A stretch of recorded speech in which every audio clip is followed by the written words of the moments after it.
So here we have the Mercedes-Benz A200 on a 64 plate. So I'm going to start off by showing you around the outside of the car, and then we'll hop in and run through some controls on the inside. From the outside, you can see it's a 5-door car with alloy wheels. I'm going to start off inside the boot area first of all. As we approach the back of the car, you can see we have plenty of boot space available. You can also see we have a set of AMG mats, your book pack and locking wheel nuts there as well. This boot space can be increased further by folding down the 60/40 split folding rear seats as well. Okay, so we're just going to work our way back around to the front of the car, and then we'll hop in and run through some of the controls, as I mentioned, on the inside of the car from there. Now that we've done a full circle of it though, you can see it's in excellent condition the whole way around. Just briefly before we climb in, I think it's well worth seeing the interior from this exterior point of view. There's plenty to run through on the dashboard, so let's hop in and we'll do that right now. Okay, now that we're inside the car, we're going to start with the dials. Over on the left-hand side, first of all, we've got the speedometer and fuel gauge. On the right-hand side, the rev counter and coolant temperature gauge. In the center, you can see there's a digital readout for the speedometer. You can change that information for various things, including, of course, your odometer. You'll see there, 85,751 miles in total. There's other bits of trip computer and fuel economy information. And below that, it will show you what gear this car is in. It's an automatic, so of course, we're in park at the moment.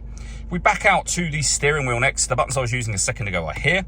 Over on the right-hand side, we have our stereo and phone controls. The phone controls can only be used after you pair the phone up to the car, which is done over on the central screen under the telephone heading just here. The movement that I'm making currently on the screen is being done using this dial just here. You can enter certain menus directly from these buttons. For example, if I press radio, we are now on the radio menu, but I'm using the dial to access the different ways in which you can listen to radio, which you can see highlighted just there. You can, of course, listen to your own music as well. We've got Bluetooth audio once you paired up your phone. We've also got CD player and USB storage input there as well. Working our way down, we have the fans, of course, and then the main stereo unit, which includes the CD player, the volume for the stereo. The buttons I was using a moment ago, you can answer and end phone calls once you paired your phone as well.